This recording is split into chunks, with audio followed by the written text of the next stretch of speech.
Hello. Hey y'all, I'm giving you fresh-faced college girl today. No filter.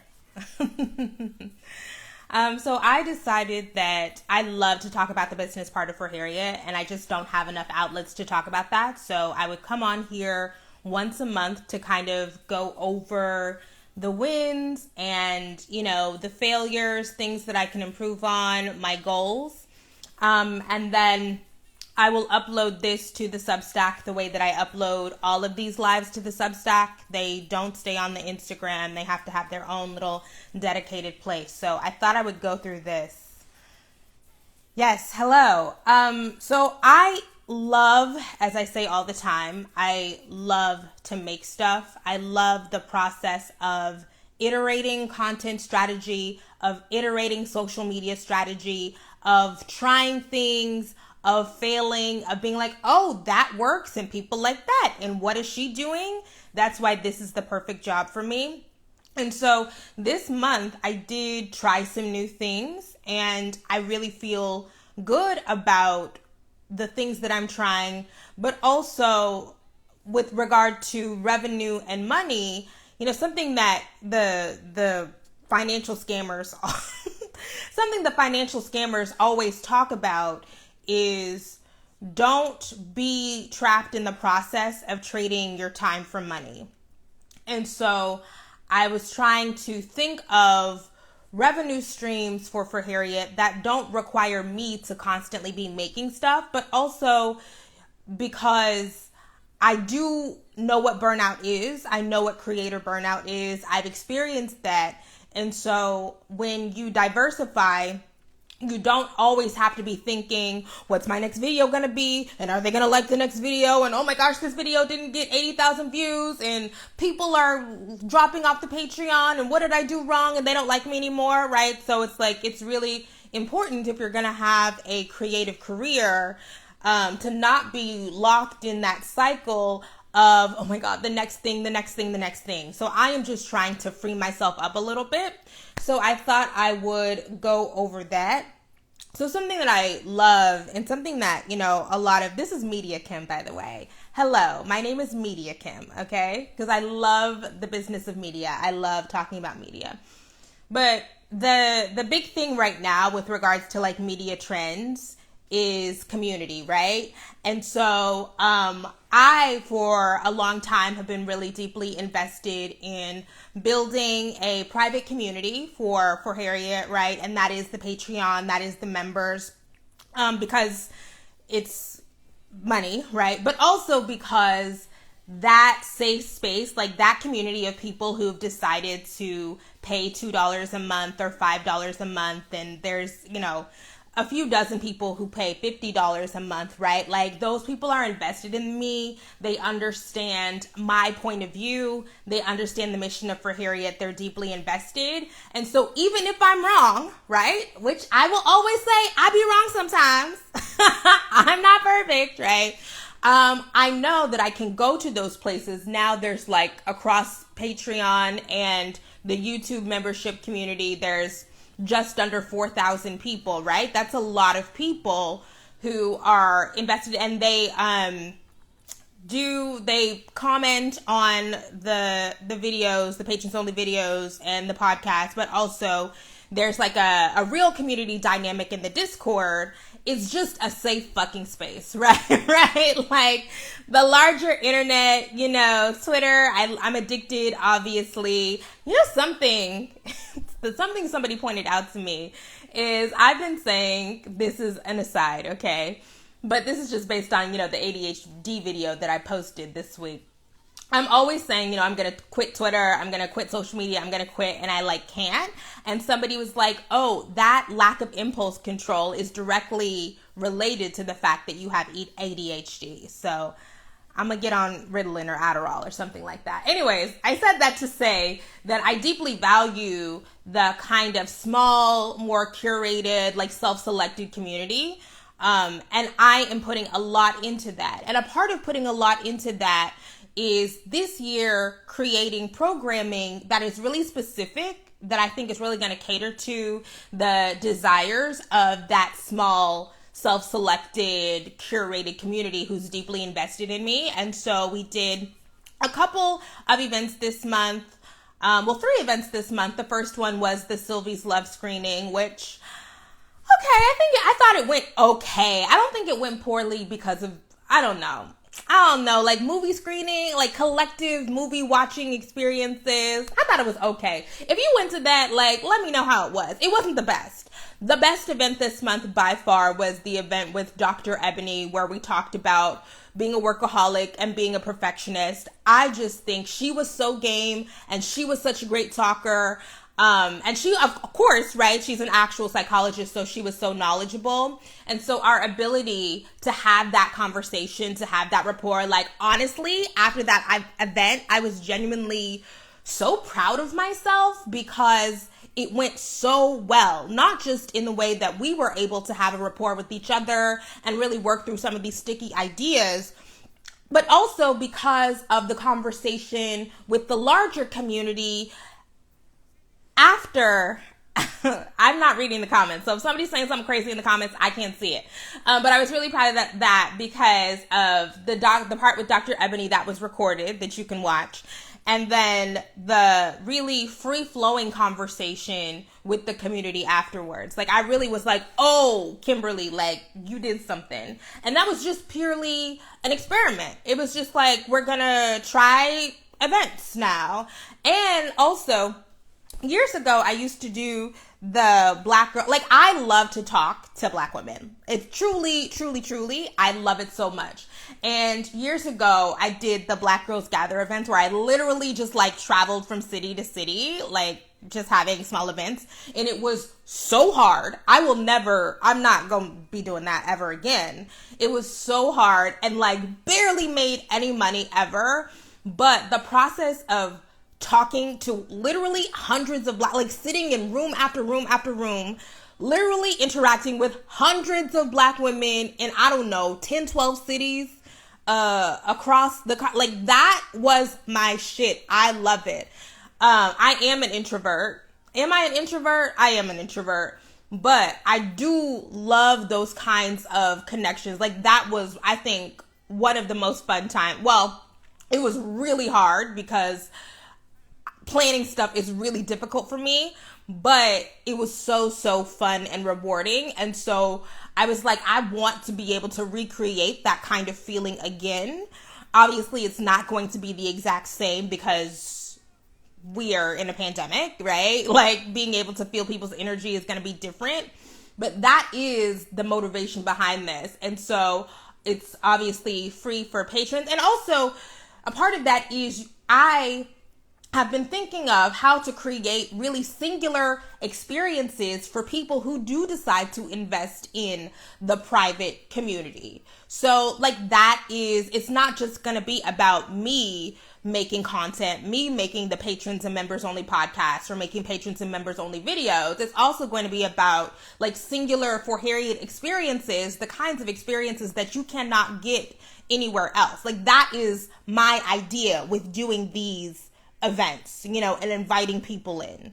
And so free for patrons, free for members. And then I wanted to figure out a way to, if you are not like on the Patreon or on the YouTube memberships, if you want to come, you can, you know, pay your little money, right? But it has to be fair, right? So I had people paying because it has to be fair, you know, financially. So that was so good. And then we had the event last week with Candace that was so good. And that's the other thing, right? The other thing that I love about this stuff is Dr. Ebony got paid, Candace got paid. I can direct people to them, create content for that, direct people to their social media pages, tell people to buy their books or buy whatever. They're like, all of this really is creating better experiences for the membership community, but also being able to share this platform with other Black women who I just think are dope and incredible and smart and who deserve everybody's eyeballs and attention and support. Like creating more avenues for that really makes me excited. Like, I just feel really, if there's something that I'm most proud of, it is getting that stuff off the ground, right? Like, just little micro events. And I've really been thinking about how to improve them, changing the venue, been using Zoom, but changing potentially to Hopin. I think Zoom bought Hopin, right? I was on a Hopin little event yesterday, and I thought, okay, well, maybe we'll try that moving forward. But that's definitely, and if you have ideas for speakers that we should bring in, I want to have a conversation about sexuality. I want to have a conversation about the intersection of Black women and disability justice. I want to have a deep conversation about death, so that's stuff. But also, it's also about safety. This is actually safety at this point in time is my primary concern, because I am on Clubhouse, because I'm on Twitter and all of these places where it's so open, where you can't even have a conversation, you can't question, you can't interrogate and probe deeply because you have to worry about the performance. I am now deeply interested in creating spaces where we can really go back and forth. And obviously it's not going to be the way that it was for Black Girls Gather, where we're really sitting in a room and hashing shit out.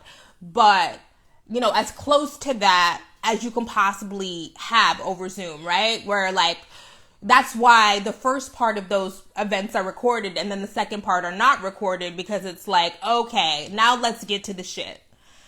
So I felt really good about that. Merch did really well this month. The best merch month ever. I'm not wearing the shirt, but created a shirt that said Black women aren't here to save you, and really that idea came from after the election. That shirt has sold hundreds of pieces of merch. Hundreds. I don't know, y'all are sharing it or what's going on, but by far the best merch month in For Harriet history. So that's that. And I actually just made that little, I have a graphic designer, which is the best money I've ever spent. Putting a graphic designer on retainer, the best money I've ever spent. Well, no. Hiring Ashley, the best money I've ever spent. And then the second best money I've ever spent is putting a graphic designer on retainer, not having to pay per graphic or whatever, just being here's your money and I'm going to send you ideas, and whenever those ideas come up, can you just send me something back? Amazing. Shout out to Laura, because she's also very efficient. So that's that. If, somebody mentioned oh my gosh, the graphics for Harriet have really stepped up. That is Laura. And that's the other thing. I understand that when you're first starting out and you don't have money, you want to be cheap about it. You want to be cheap about it and go on Fiverr and get your logo done and go, and it's it just doesn't work out. So finding somebody who is really good, and then understands my taste and understands my aesthetic, amazing. She's amazing.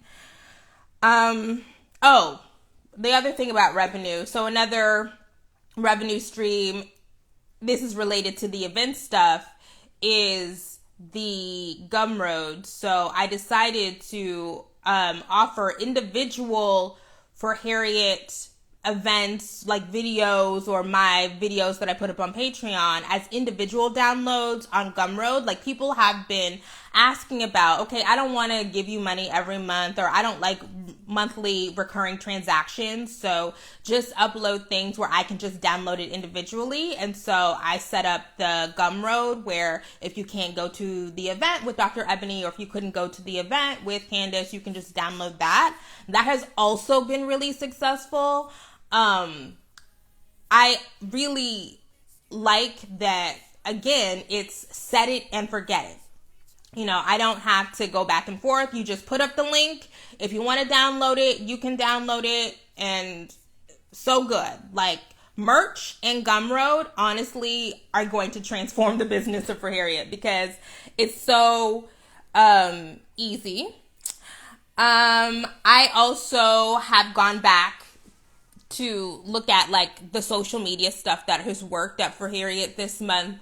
So I'm, on Instagram Reels. Instagram Reels is the way to get more followers at this point on Instagram. So I've been really diving deep into how to create new content for Instagram Reels, but really, primarily, it is about repurposing content that has already been published. And I think that I'm really good at sound bites. Like my soundbite game is really good, but also I'm really good at recognizing when other people have said a soundbite. Like literally, I remember sitting, this is like content brain is always like on 100. Like I literally remember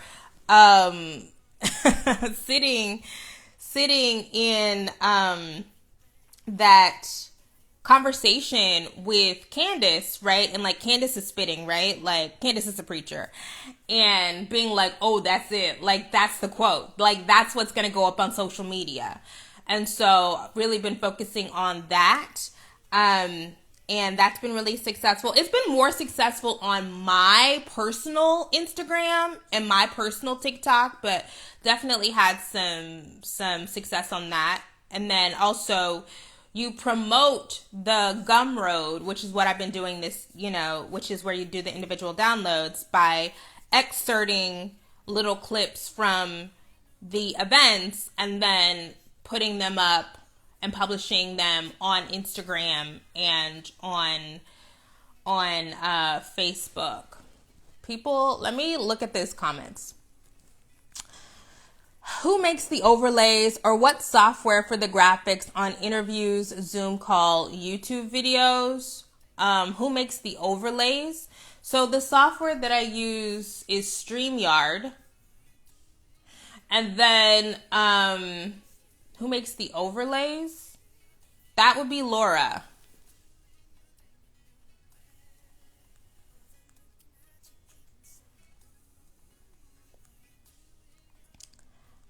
I think a discussion is needed. Oh, you're talking about death? Yes. So, yeah. Do you get on Clubhouse? I do get on Clubhouse, but I don't host rooms on Clubhouse. Okay, so I will be better about, somebody is asking about the Discord link. So I will be better about, or I'll have somebody else regularly post the Discord link like once a week. Like the Discord links are set to expire because I don't have a desire to, if you don't set the Discord link to expire, then it will just circulate and circulate and circulate forever. And that's not. So like we'll choose a day. We'll say like Sunday, I will post the Discord link for all of the new patrons and members. And then you can, let me actually write that down. And it's live for 24 hours.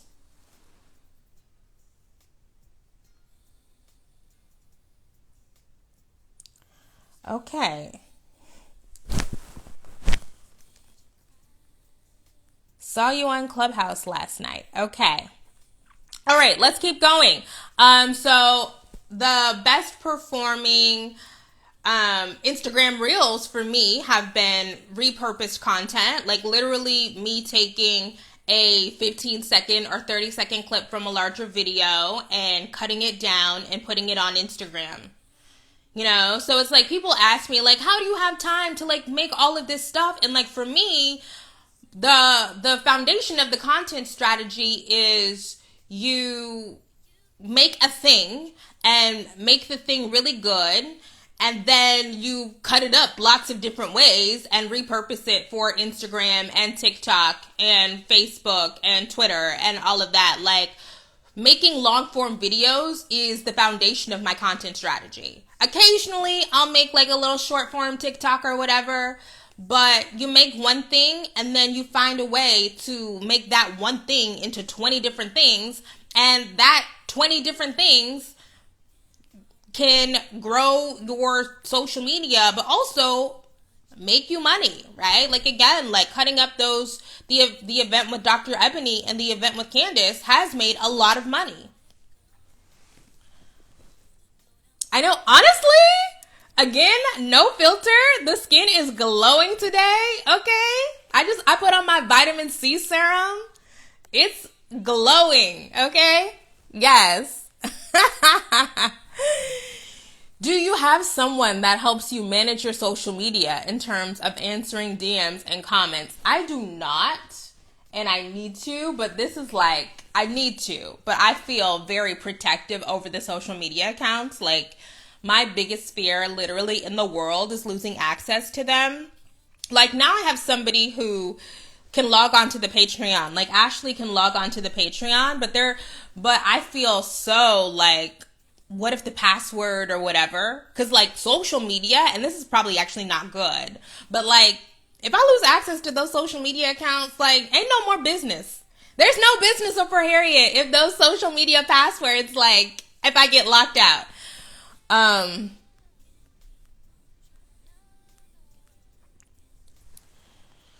Which platform is the most useful for your goals? Instagram is by far the most useful. By far. Yeah. It's more difficult to grow on Instagram than it is to grow, for me at least, on any other platform. But the ROI is so great. It's so great.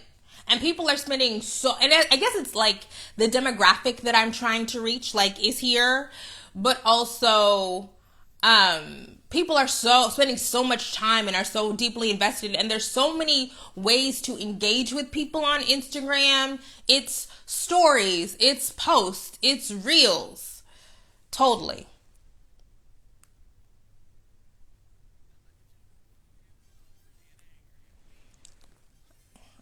Questions. Will you be reacting to the Denny Lay controversy? Somebody does not follow me on YouTube because I did do that. I did do that this week. So what else? Oh, okay. Somebody asked me. Okay, I'm also going to be answering questions now. Okay, so somebody asked me about the courses craze. How do you feel about the courses craze? So right now, everybody is like, make your own course and sell your expertise. And it's like, I understand. I think that it's fine. Something that I do, like when I do the Q&As or whatever, is to say, I can't necessarily teach you how to be me. I can't teach you how to be me because I am singular. Not that I'm like singular as in so great, but like I understand that so much stuff has to perfectly align to make me possible.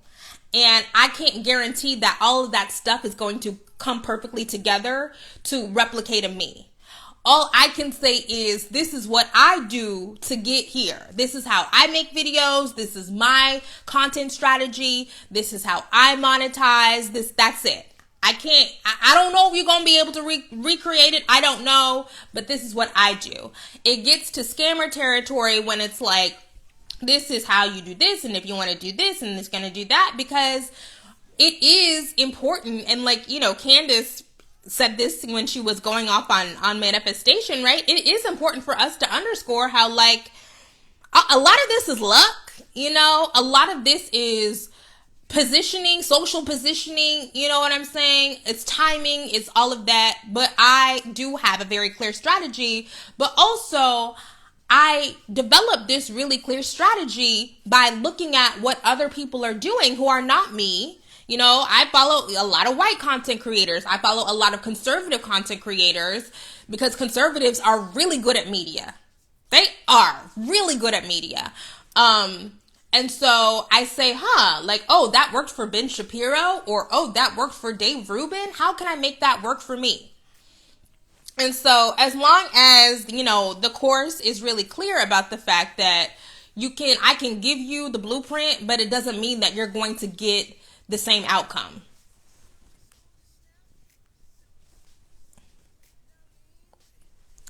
How many people do you have working for you? I have Ashley, who is the project coordinator, and then lots of contractors. So, um, one person who, I mean, one person who work, I don't even know. I'm going to be honest with you. This is like bad money, Kim. I'm bad with money. So I'm truly not even sure how many hours a week Ashley works. She sends in the invoices and I pay them. She makes $35 an hour. I honestly, like, these are things that I should know. Like, I had a meeting with my accountant last week and I was so nervous because I was like, I know this shit is a mess. I don't know. It's all like everything I sent him was so disorganized and horrible, but I have ADHD. That's my new excuse. I have ADHD. But she does all of the scheduling. She does all of the coordinating. Like, now that I'm working with research assistants, like, she coordinates with them. She gets people set up in the payroll system. All of a lot of the planning work is correspondence work. And so I'm really bad at keeping up with correspondence. So she does that. It's like, just a lot. I am good at ideas. I'm good at ideas. I have really good ideas. I'm not good at getting into the minutia of how do you get from A to C. Okay. And so what I appreciate about Ashley and what I've always appreciated about her and why I will pay her, let me not say, but I will pay her way more than this. If I make more money, she will make more money, is because I think she's really, really good at really, like, laying things out step by step and saying, okay, here's how we're going to get from A to C. Like, this would not work if I did not have help. Because I've done this. I think I'm in a really good flow right now. I think I'm in a really good rhythm. And it is because I have help.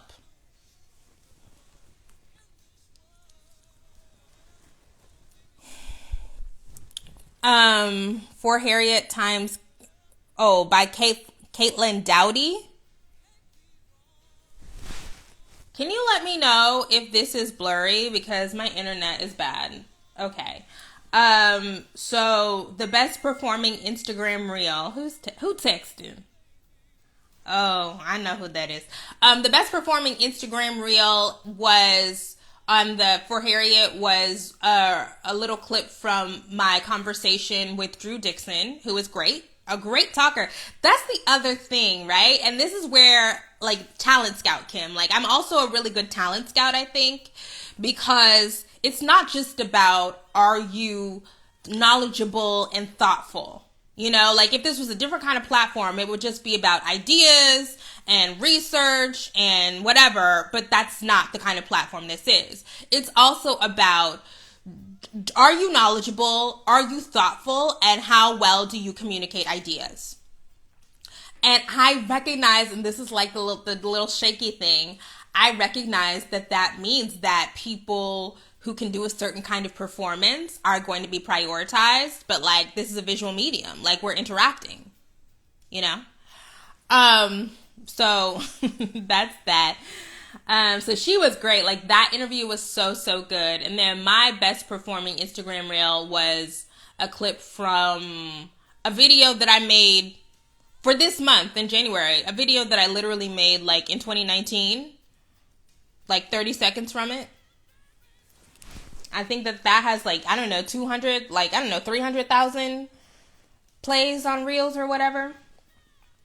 Okay, let's move on. Oh, okay. So somebody also asked about do I feel bad when some videos get a lot of views and some videos don't get a lot of views? Obviously, I want every video to get a ton of views, like, obviously.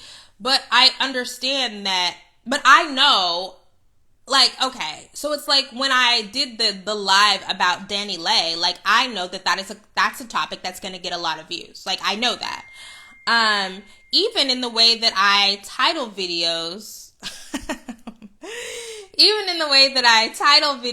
like, I know, like, what's going to get more drama. I knew that when we did the conversation, the roundtable with Jamira and Angela and Jennifer, like, that's not going to get a whole bunch of views, but that's a conversation that I wanted to have, you know?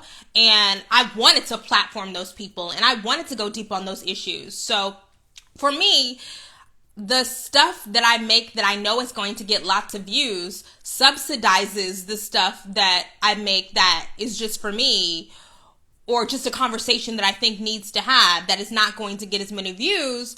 But honestly, the strategy is deeper than that, right? Like, I like to be able to balance the frivolous stuff that I know is going to get lots of views with stuff that I consider to be more serious, right? Stuff that is going to lend the For Harriet platform a different kind of credibility, because stuff is happening on For Harriet that is not happening other places. Like, people are coming here that is not, they're not being featured anywhere else. So I think that something that does make me a compelling content creator is the ability to go in and out of that stuff, right? To be able to be, you know, frivolous, silly bullshit, and then do really deep, thoughtful, deep dive conversations with people who are at the forefront of their respective fields.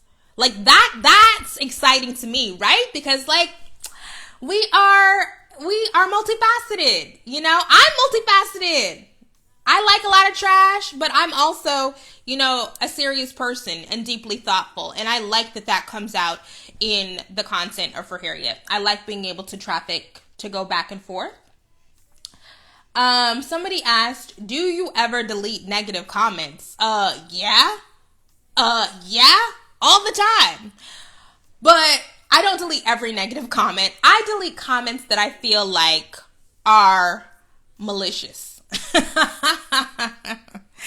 Like, it's not just about negativity. Are you being malicious? I'll delete. Because if you go through the YouTube comments, there's hella negative comments that I have left up.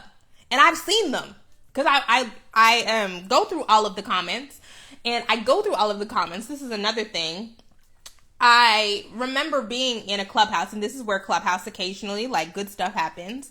I remember being on a Clubhouse, and somebody who manages TikTok stars says, you should not be spending lots and lots of time trying to come up with content ideas.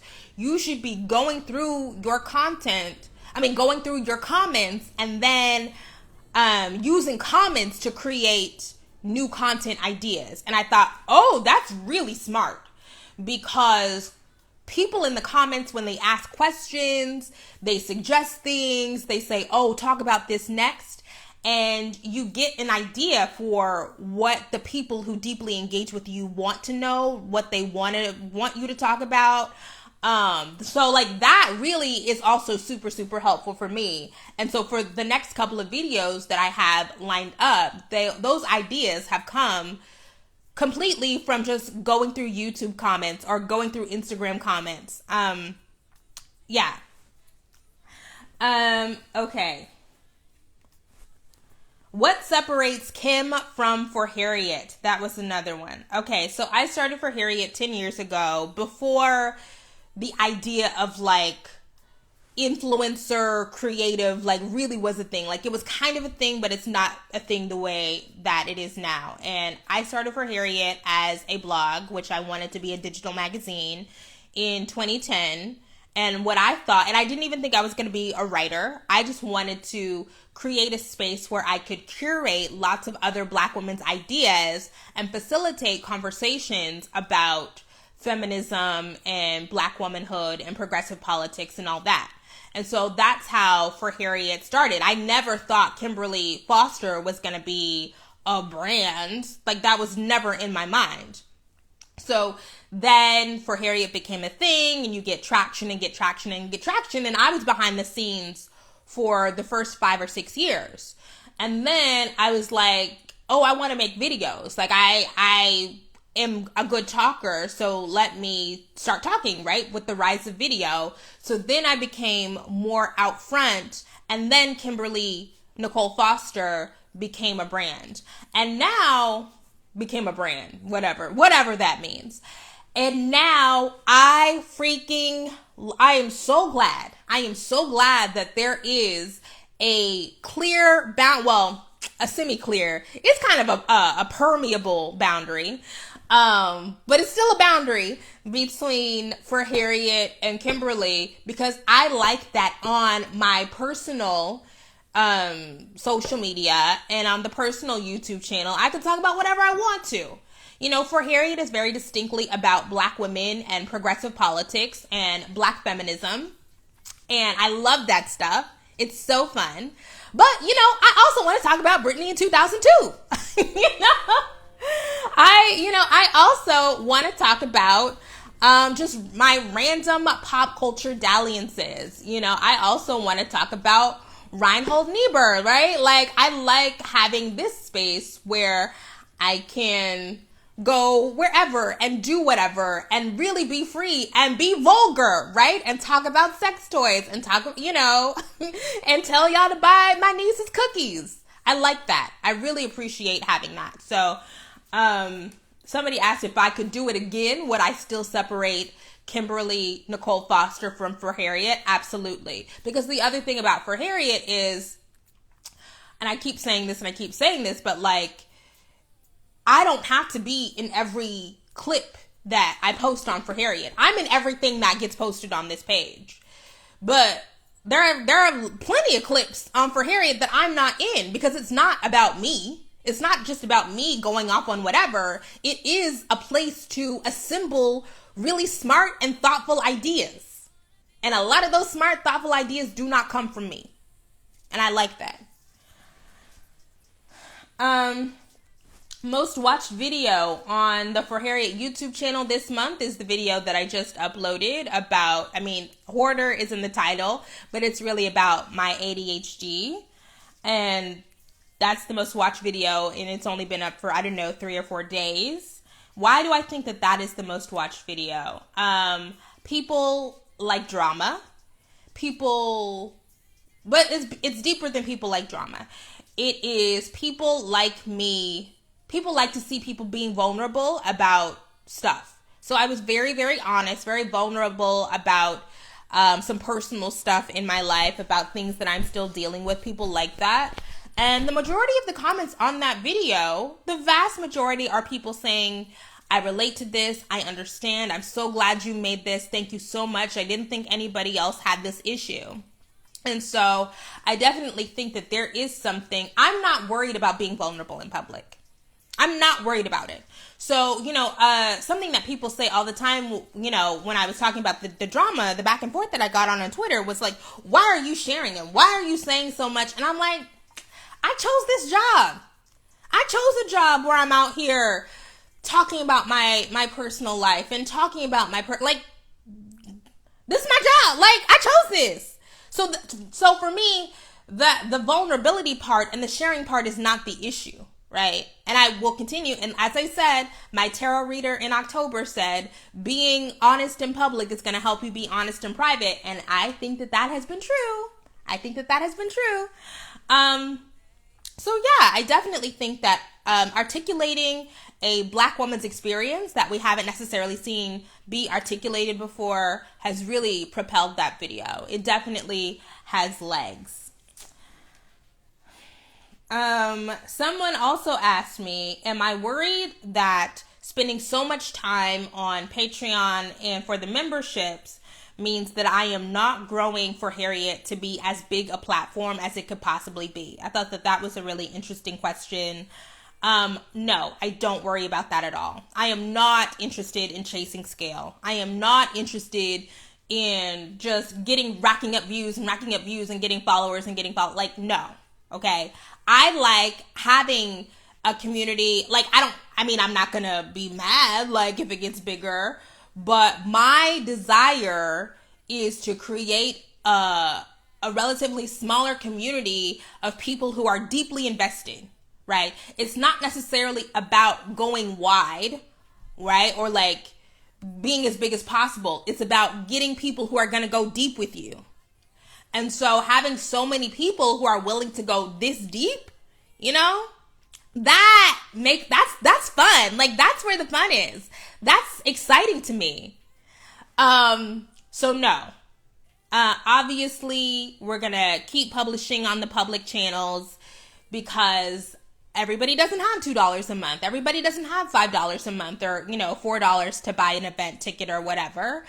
And also there are conversations that I just think need to be had in public, but I do have the most fun and I am the freest on the behind the paywall platforms. Okay, next question. Hi, Kim. I was wondering if you would consider doing your own video on unpacking church girl trauma. Probably not. I don't know.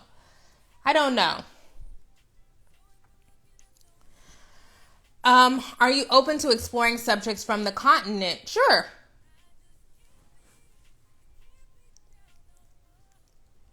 You should do a Harvard-Yale meetup when this COVID stuff is over. Maybe one day.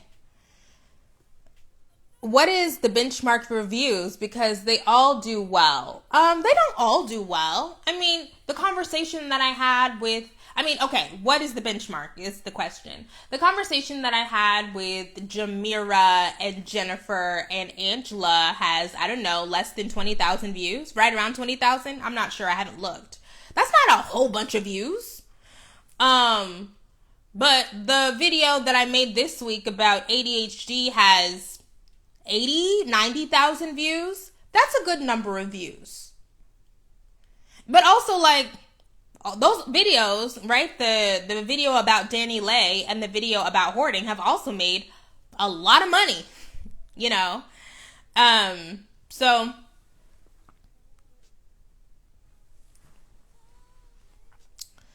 I love the video because it's just nice to know people are normal. Also provides insights to things we may see in others, if not ourselves. Yes. I would love a continued conversation surrounding that topic with professionals. Okay, next question. Yes, I am open to exploring subjects from the continent, but they just have to be compelling to me. I come from another culture. The idea of justifying how I run my household and having help were so foreign to me.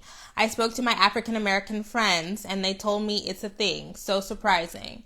Yeah, that's the other thing about making that video when people were like, why are you justifying this? And I wanted to say, the great thing about having this platform is if I feel like y'all are misrepresenting me on another platform, I'm just gonna go to my platform and lay it out and like really thoroughly articulate my views, and it's monetized and I have complete control of the narrative. I mean, that's a win-win for me, right? But also the primary focus of that video is not necessarily about justifying having someone come in and clean my home. I made that video because I thought, I've never seen anybody talk about this before. Here's an opportunity to talk about this thing and connect it to the bullshit that I think is happening to me on another platform. Sometimes, let me go off on this. Sometimes people say, why do you do this and why do you do that and you don't need to do this? And I'm like, do y'all know that I'm a trained professional and I know exactly what I'm doing? You know what I'm saying? Like, do you think that I'm just haphazardly putting stuff up on the YouTube? That there's not like a carefully thought out like plan? Like, I don't have reasons. I haven't thought about the costs and benefits of all of this stuff.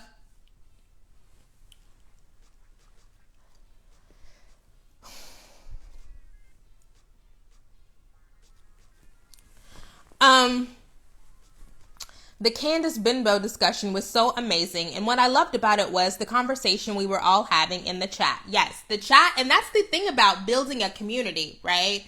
It's when people feel comfortable. So it's not just about me having a conversation with Candace, who is exceptional. It's also about y'all having a conversation with each other. You know, like really, I understand that whenever I am doing something, there is like an element of, you know, Kimberly and presenter are up here and then other people are over here. I like the idea of everybody being able to come together and exchange ideas and go back and forth and make jokes, right? Because like y'all are so funny in the comments. I love that.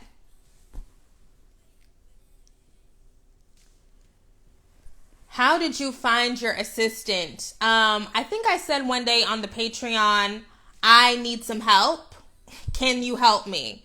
And then people responded.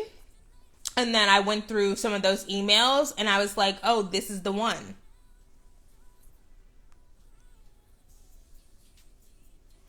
This is what Kev on Stage does.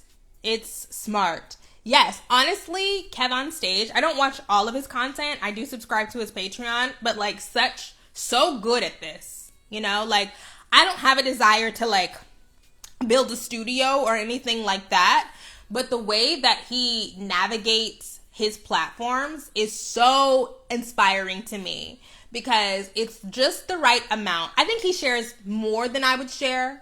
You know, like if I had a partner, I would not be making no partner content. And if I had kids, I would not be making, I mean, I don't have my nieces on here because we're not trying to have no kid content.